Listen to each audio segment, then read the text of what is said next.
भैया बना के छोड़ते रहे मोला।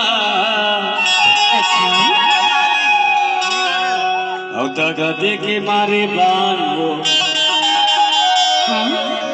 दीवानी रे। अरे ऐसे झन गोठिया कर जी सुनना। मैं कुछ बोले तो नहीं हक रंग धांस दे। ये कोई तरीका है? ऐसे का हो गए? मैं तो बता ना माया दे के मारे बांगो दीवानी रे ये छतियाला। सुनना मैं बोला ना बहुत बहुत बहुत माया करता हूँ। बाहरे माया वाली। हाँ बाहरे माया वाली कहाँ? कहीं ना दिल मोहनी रे दीवानी बोला देखा बड़ा कितना मोला। माया दे के मारे बांग रोजी रे छतियाला।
माया दे के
मारे बांग रानी वो छतियाला।